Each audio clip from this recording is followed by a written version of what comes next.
Okay, I think there's a problem, Mr. Usama. I'm actually not hearing you anymore. Does anyone has the same problem? Please write in the chat section.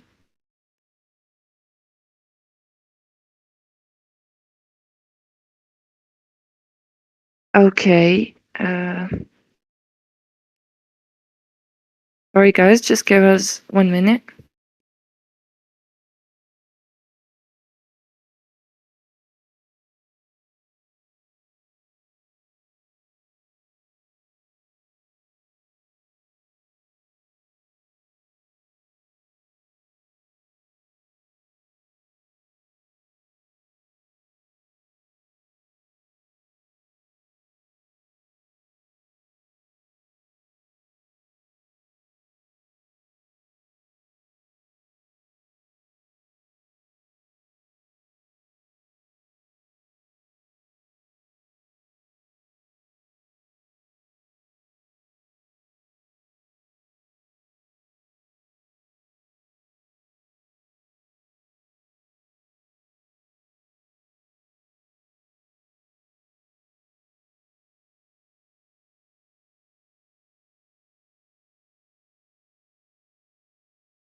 So sorry,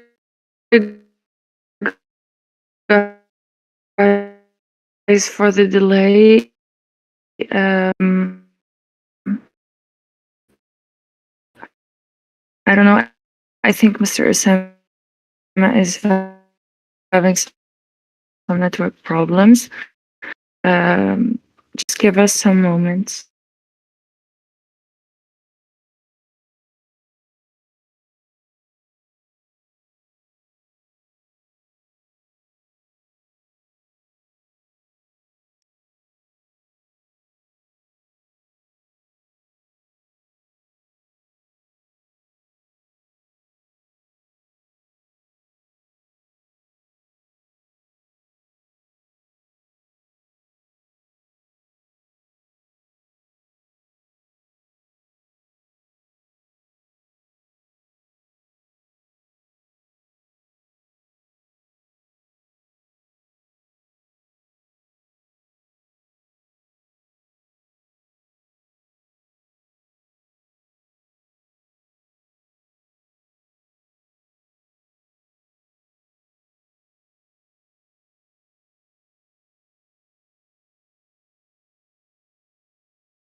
Hi again. I'm so sorry.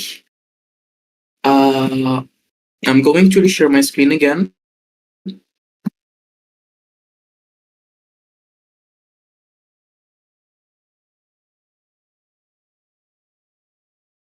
you hear me right now?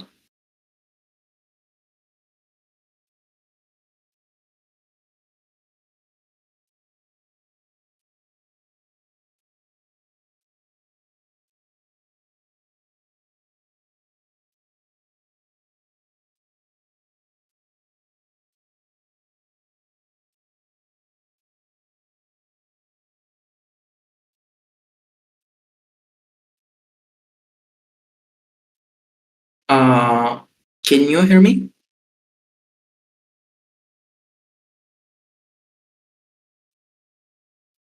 Okay, Yes, good. we can hear So you, and the screen is perfect. where did the presentation stop?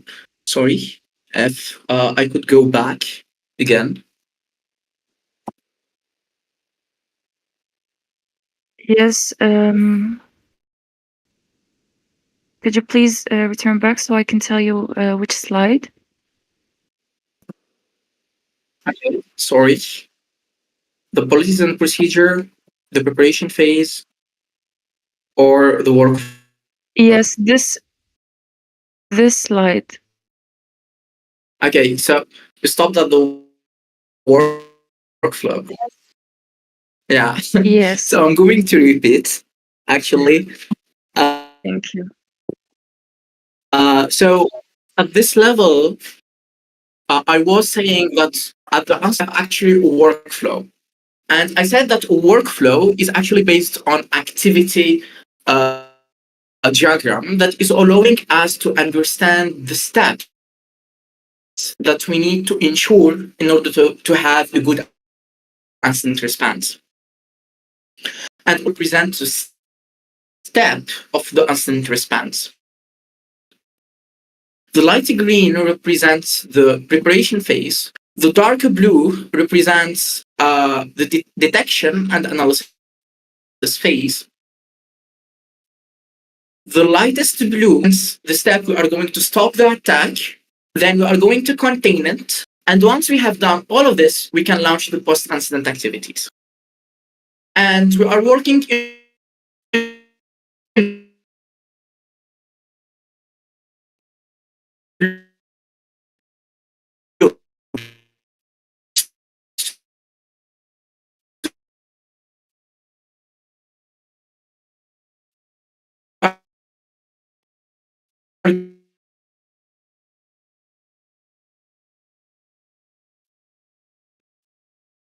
so for the policies phase, for the preparation phase, we have different goals, implementations to implement like policies and procedures. We need to educate and train staff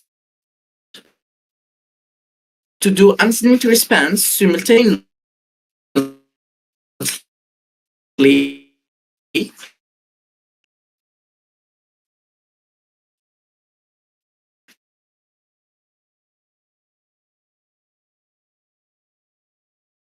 Decisions. Who has decisions? Mr. No. Osama, sorry for interrupting you. During an Sorry for interrupting you, Mr. Osama, but I think you incident, have you a need to network connection understand problem. that everyone is really actually.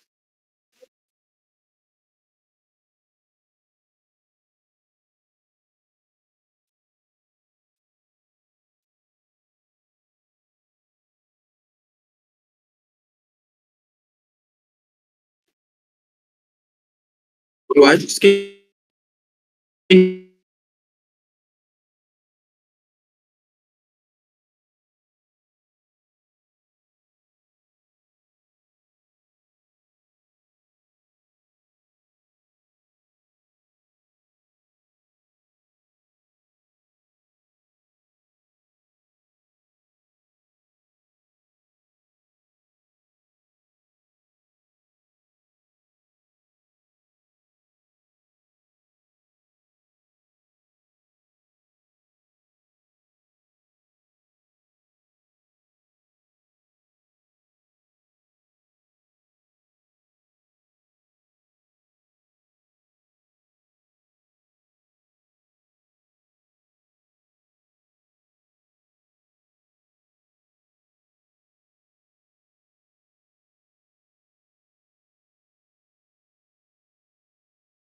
Guys, we are really sorry for this. I think Mr. Usama is having a network connection problem, but he will be back in minutes, I guess.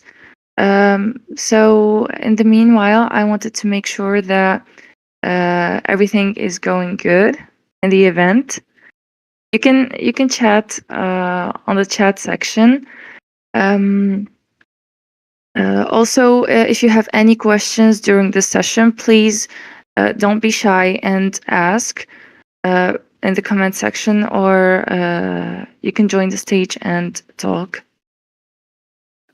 Can you hear me right now? Yes, we can hear you, Mr. Usama. So sorry for the internet issues. It's kinda it's kinda a problem. So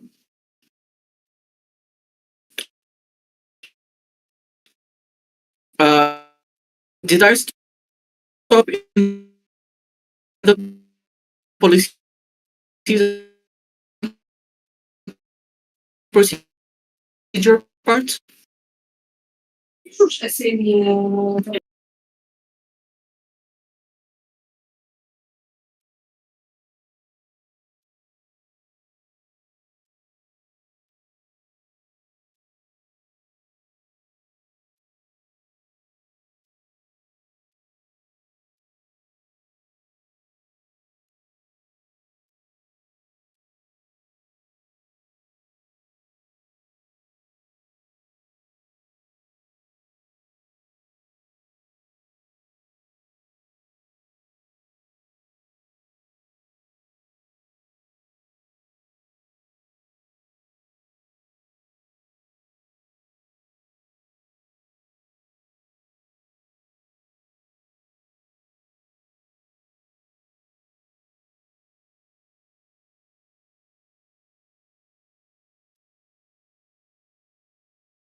Hi again.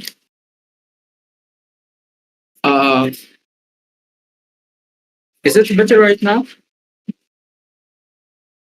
It's better, but the voice is still lagging. Guys, please write in the chat section. Are you hearing Mr. Usama perfectly?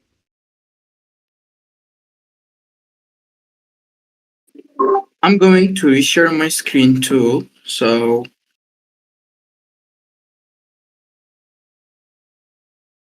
just to I think validate. now it's perfect. Guys, please confirm on the chat section.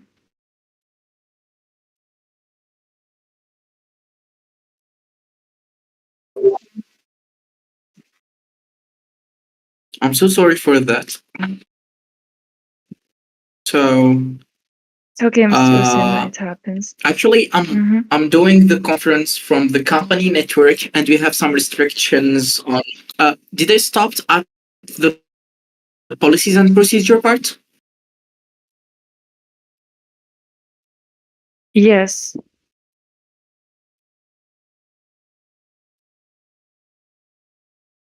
Okay, need to implement the team he or she, because actually it is during an incident we need to specify the roles of each one. We don't have the time to debate who is going to take decisions and what role I'm going to do. It is really important to have a clear escalation and cross-department reporting and information sharing process, because it is really important to know when we need policies and procedure part. Also, we are going to implement a system allowing us to share and notify law enforcement agencies with incidents and to share them with them, because actually we need to have that kind of low coverage and to be compliant with law enforcement.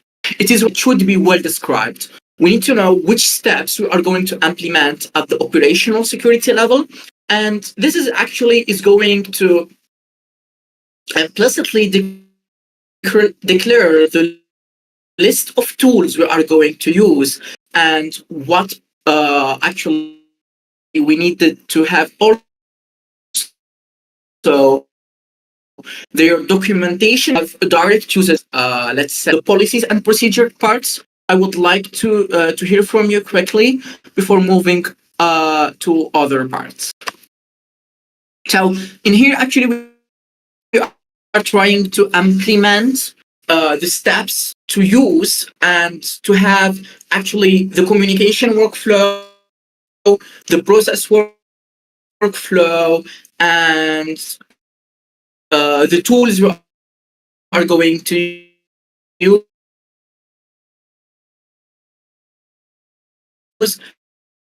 plus the notification system have a plan B and C in case the first plan or plan A didn't work correctly. So if it's clear, I'm going to move on to the operational security. And here we are talking about infrastructure auditing. So in infrastructure auditing, we have two main parts. We have maintaining the accurate picture of the infrastructure, and also we have the resource monitoring phase. For the accurate picture of the infrastructure, we need to have a clear vision on our endpoint security, our network infrastructure and status. We need to have a clear vision on the cloud platforms and resources we have. Also, we need to have a vision on our contractors or third-party resources. It is highly important to talk about the third-party resources because we need to avoid the fact that we may be affected by supply chain attack. For the resource monitoring, we are going to implement an XDR antivirus, for example, Windows Defender, the EDR, the data loss prevention mechanisms, and at a network level, we need to implement intrusion detection systems and intrusion prevention system in order to have the ability to detect an incident and to prevent an incident. Once we have done talking about operational security, we need to talk more about threat intelligence. And threat is really important because actually once we have collected data from SOARs, from SIEMs, it means security information and event management systems, we are going to have the ability to correlate logs and create vision. This vision is going to be used by forensics tools in order to ensure anomalies, patterns, and to detect abnormal behavior. Abnormal behavior can be detected via artificial intelligence. And then we are going to have a huge part on indicators of compromise, like atomic and computed indicators. And one of the most important things in cyber threat intelligence is dark web monitoring. Because from dark web, we can collect a lot of data about the possible threats, and that is going to allow us to detect more efficiently the possible incidents. So, for this part, is it clear before moving to cybersecurity training?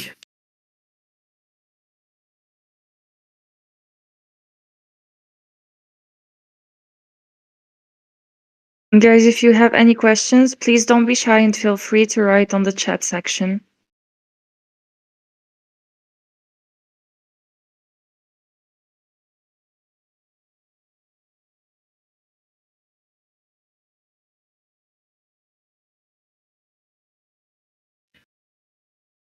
So I think we can move on if there is no questions. So now we need to talk about cybersecurity training. It is really important to talk about cybersecurity training in order to ensure better detection. We need actually to replicate the incident response process many times so that the teams and also co-workers and stakeholders have the ability to manage the incident response correctly. We need actually to manipulate the incident response tools that are owned by the company and to have a clear business continuity process about the steps we are going to use.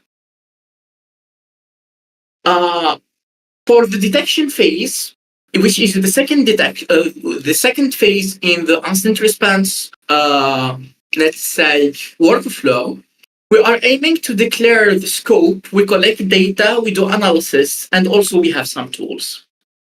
For the declaration phase, each corporate is engaged actually to report all incidents to the government agency responsible for incident response monitoring. In the United States, it's the CISA. In Tunisia, for example, we have the NCSA, which is the National Cybersecurity Agency. It is really important also to identify the scope of the incident. For example, if we have data leakage, which data? If we are talking about servers, what servers are affected? If we are talking about networking, then we are talking about router traffics and switches, firewalls, etc. It is highly important to correlate reports with relevant sources in order to have a clearer vision and a better declaration process. It is really important to collect data in a correct way. Evidence collection is really important. It must be done during the detection phase and response phase, because actually it must be also compliant with ISO standard. Being compliant with ISO standards make the data collected eligible for in courts, and it's legally considered. It is really important to collect evidence from different sources like networks, endpoints, and servers. We are aiming actually to communicate all that data with the government service or representative that has the role actually to monitor and do incident response. And why not? We can actually finish the legal and the law processes in order to catch the hackers, and maybe we can get some, let's say, uh, bring them to justice, literally. So that's one of the most important results of a good evidence collection. Also, Mr. after Osama, yes, please. I'm sorry for interrupting, Yeah. but I think you post your stream if you are streaming.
No, actually, Mr. Usama, we aren't able to see your screen.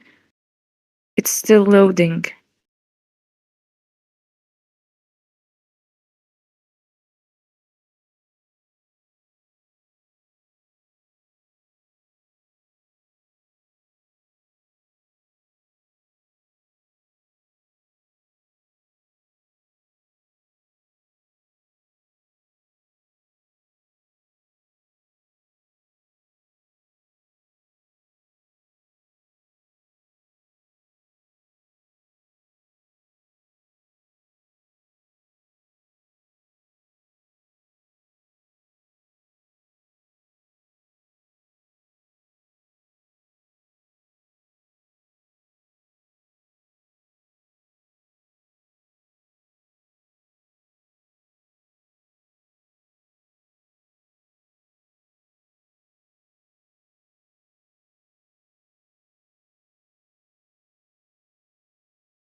Okay, I've sent the link on the chat section. Kindly join, guys, and so sorry for this again. Please join us on Google Meet.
So I think it's working now. Yes, it's perfect. Just Okay, give I'm us going some to minutes so give you that some everyone time. joins. I'm so sorry for that. It's totally fine.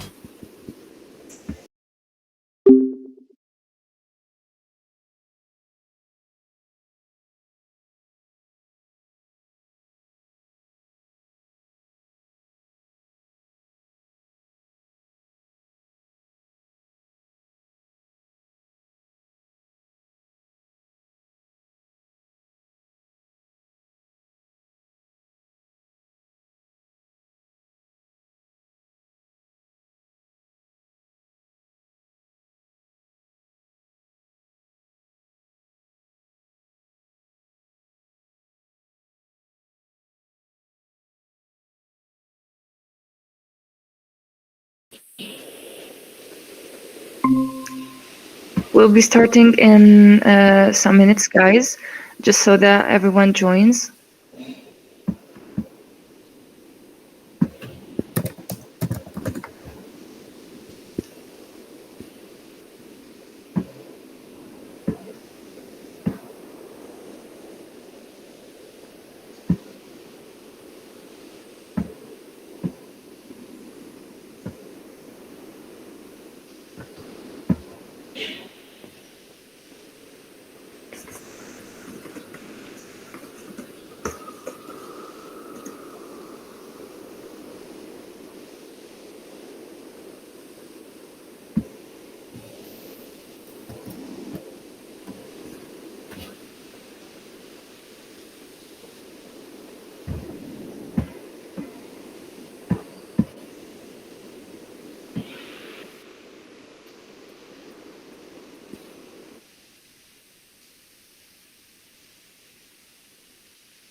Okay, I think we can start. Thank you guys for understanding. So sorry for this. Now I think we can proceed. Mr. Sorry Osama, do you again. hear me?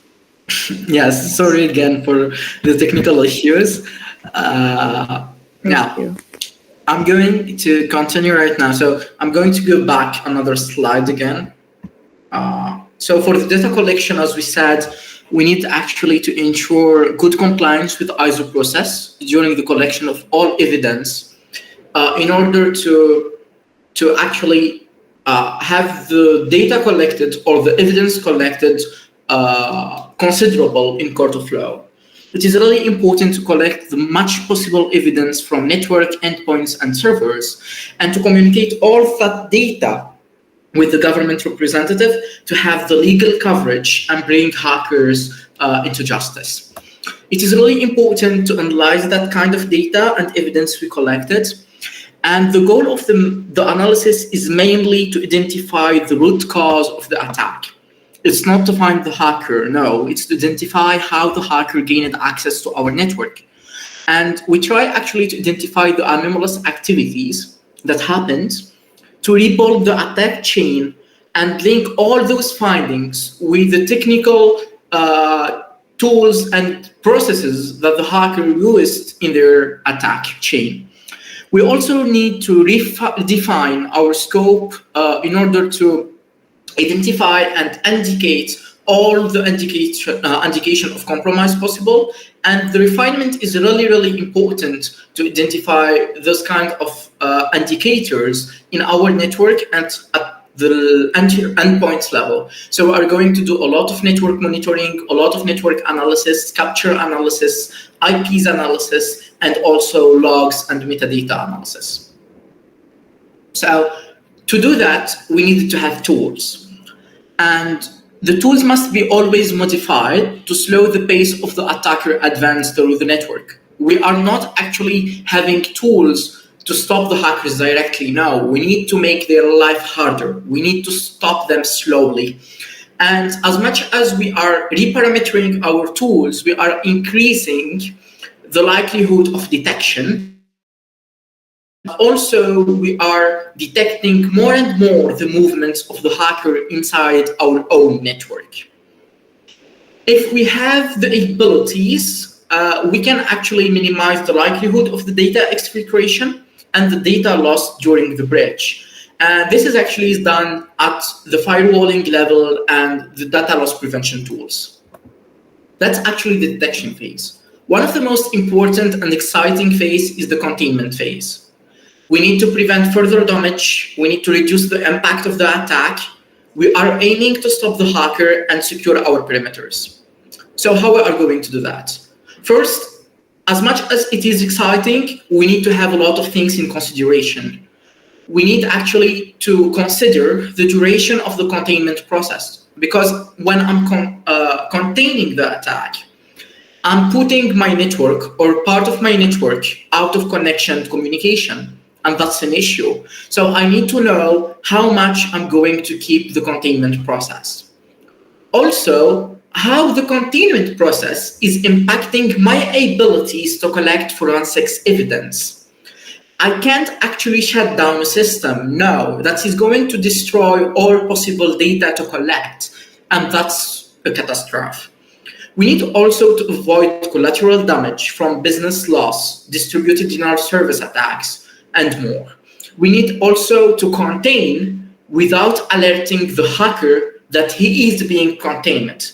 And this is really important because we are actually trying to collect as much as possible techniques and information, processes, and methods that the hacker is using to travel inside our network.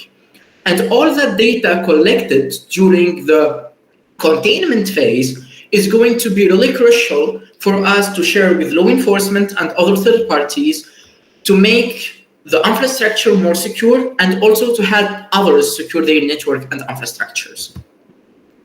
So how we are going to do containment? For example, we can isolate systems from internet or maybe from communicating with our data centers. It is really important to capture forensics evidence like memory and disk data. And here I'm talking about volatile information and persistent data. It is really important to change critical assets credentials. A global administrator creds must be modified in the containment activities phase. A CEO credentials must be modified. An administrator who have roles and privilege, the credentials should be modified.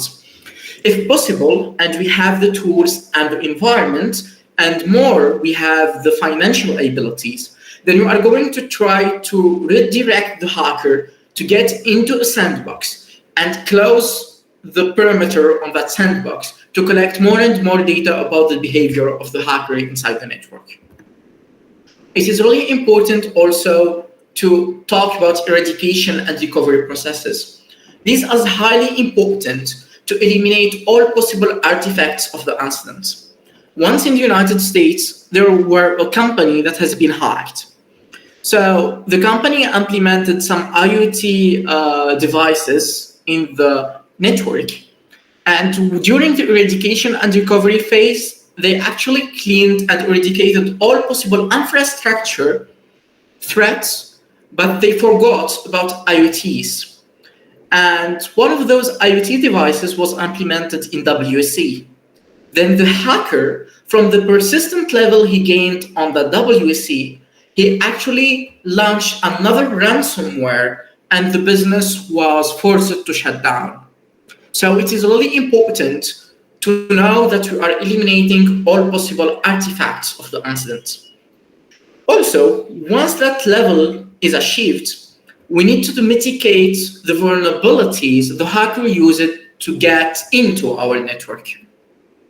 Then, once everything is done, we need to ensure the roll-up to state before the incident. So we have the backup and the roll-up. So once we have our backups done, then we are going to go back to the state we were in before the incident happens. Once all these steps are done, we are going to launch the learning and improvement process. And this is really important to improve our tools, our techniques, and more importantly, the efficiency of our detection and analysis, but also the whole incident response process and workflow. What are we going to do after the incident? The post-incident activities are really important because actually we have stopped the attack, we have contained the attack, everything is going back to normal, but that's not it. We need to learn. We need to test the network with new security implementations.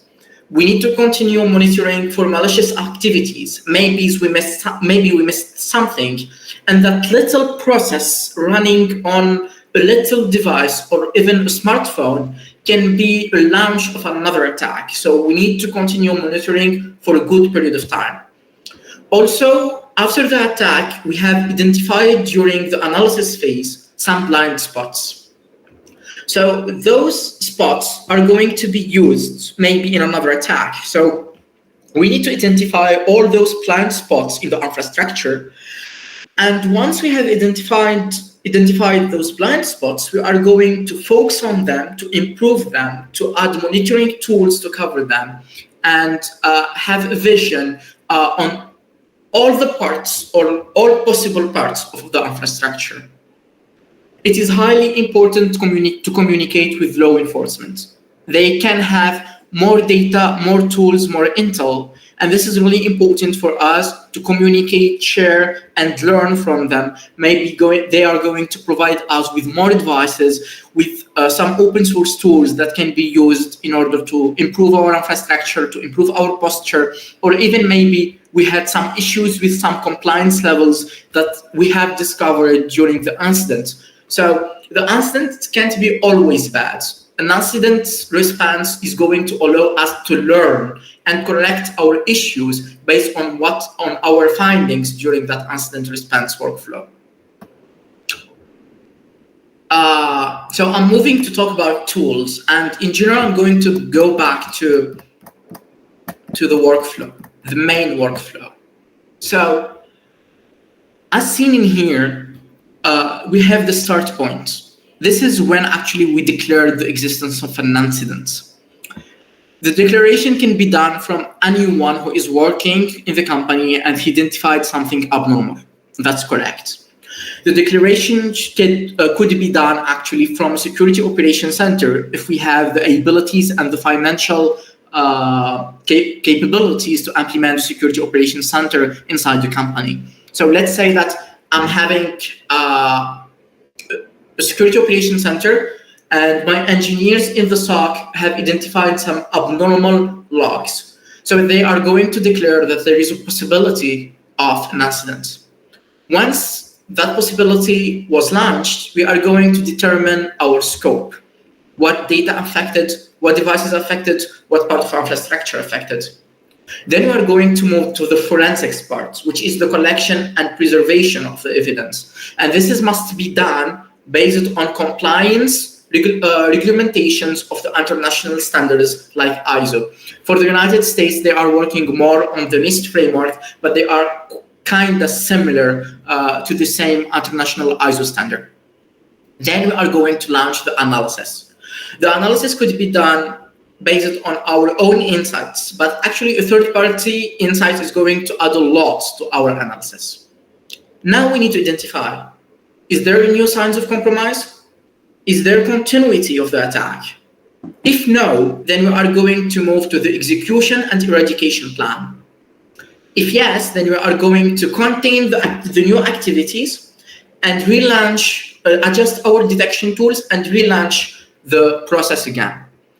If not, then we are going to execute the eradication plan, recover our systems after the evaluation of the new detected activity. So if everything is done correctly, then we can recover the systems with a roll-up to the latest backup we have and launch the post-incident activities, communicate, coordinate with law enforcement, and then we are going to go back to the preparation phase.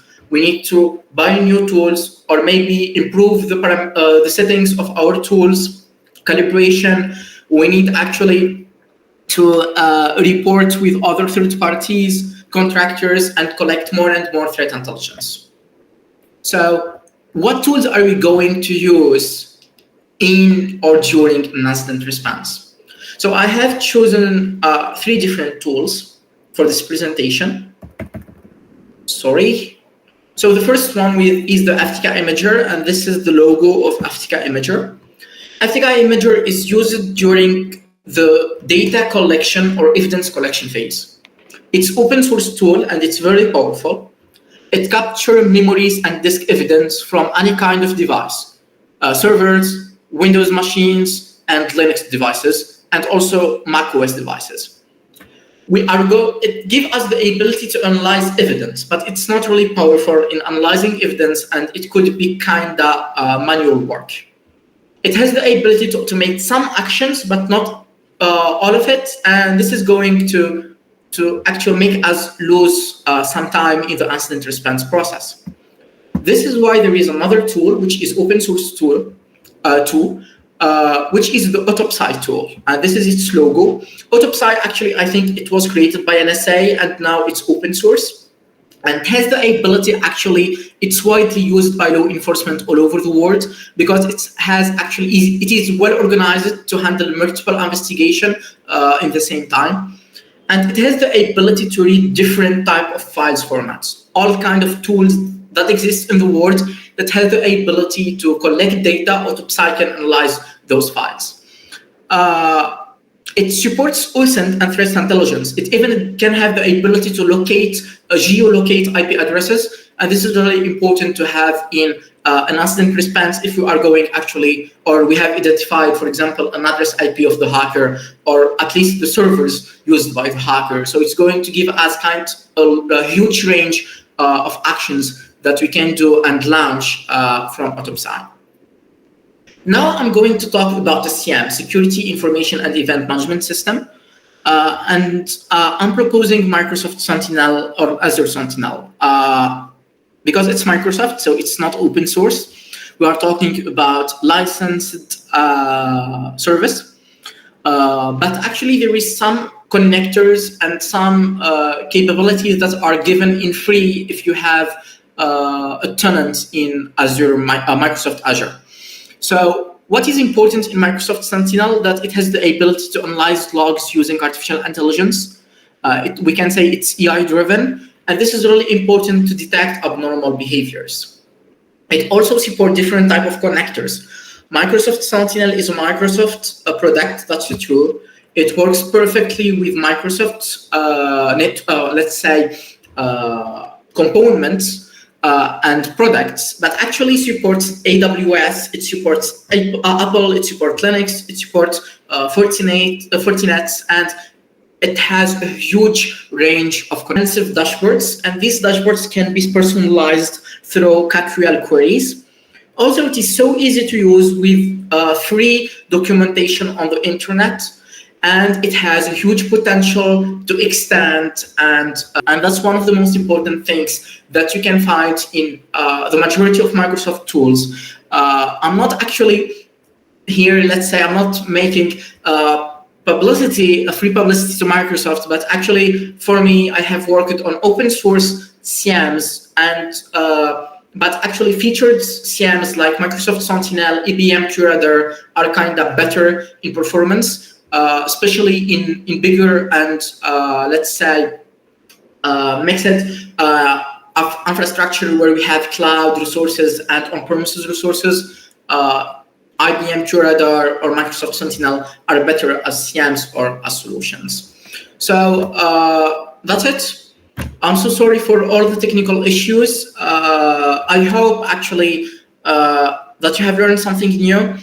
The incident response planning or process, let's say it's actually more governance risk and compliance issue.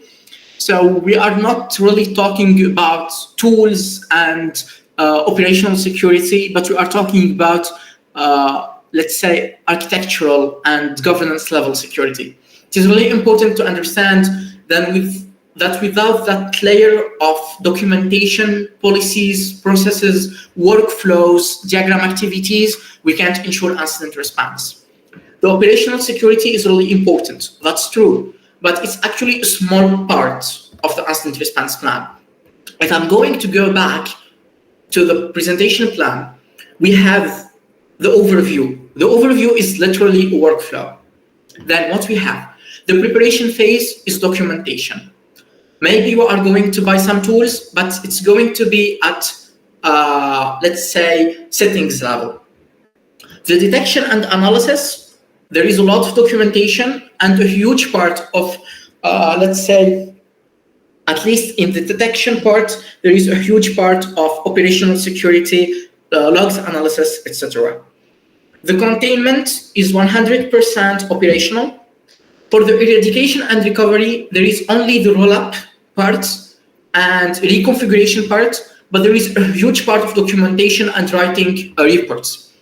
For the post-incident activity, it's 100% governance and compliance, a lot of documentation, a lot of reports, a lot of coordination. And for the last part, which is the FTK, autopsy, and CM, these are actually the tools that I'm proposing to work with during an incident response. I'm not saying that these are only the tools available. No, I'm just giving examples, and there are more and more tools. So I'm going to show you some tools maybe. So I'm going to reshare my screen, but this time I'm sharing the entire screen.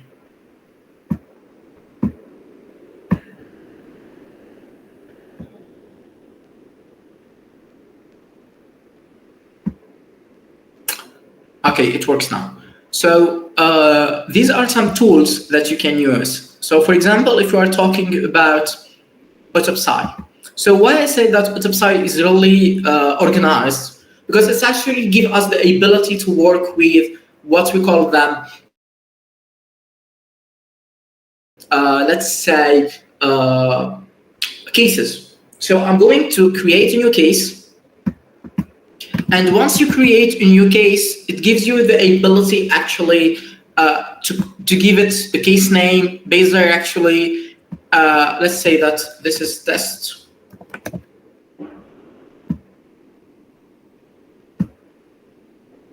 Storage D. And then gives you the ability to create a case number, the examiner who is doing the analysis, and the organization is ensuring the analysis or being analyzed, etc. So it gives us actually a lot of metadata that goes with the analysis, and that gives us the ability actually to make the data more admissible in court of law.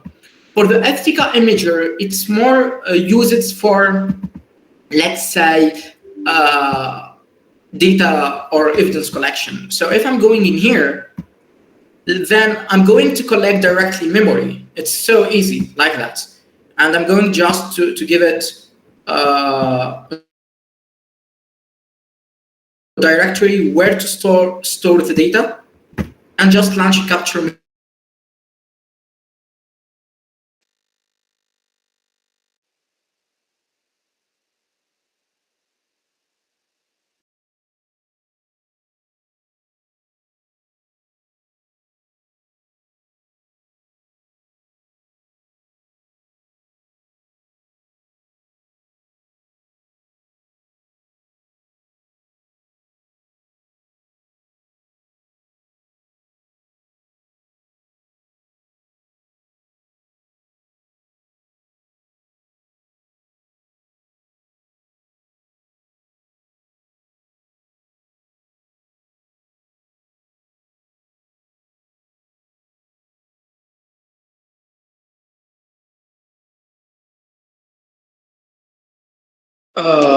Can you hear me?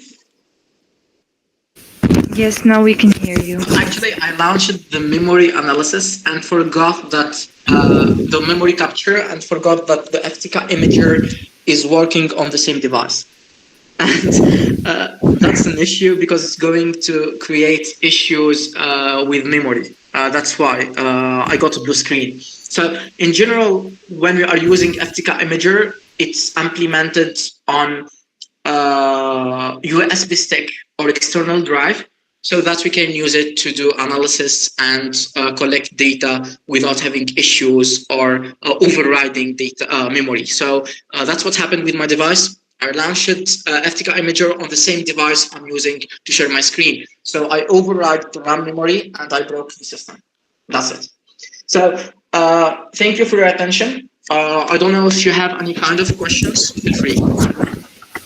Thank you so much, Mr. Usama, for the session. We are really thankful that you accepted our invite. Guys, if you have any questions, please feel free to write in the comment section or open the mic and speak.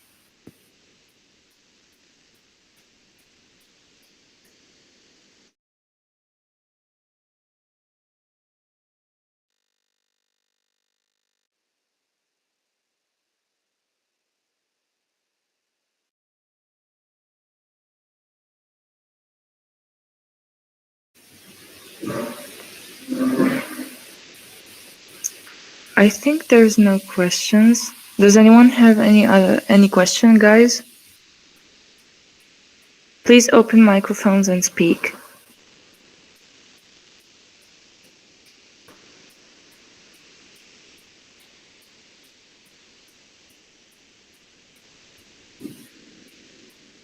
Okay, I think no one has any question.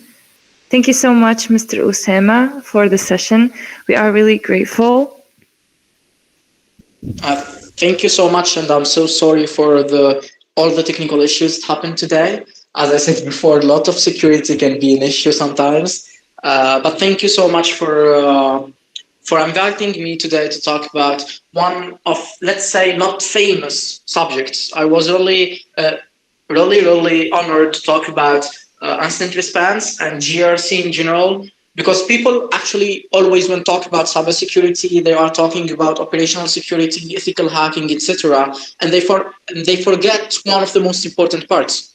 It's actually governance, it's actually policies, it's actually compliance. We can't talk about operational security without being compliant with international standards. So I'm so glad to talk about such subject today, and I wish and I hope that in other events we can talk more about GRC and governance, because it is really, really important to be compliant today, especially in 2024, with a lot of compliance issues and standards globally. Thank you. Thank you so much, Mr. Usama. Thank you guys for joining us, and have a nice day. See you on the next session.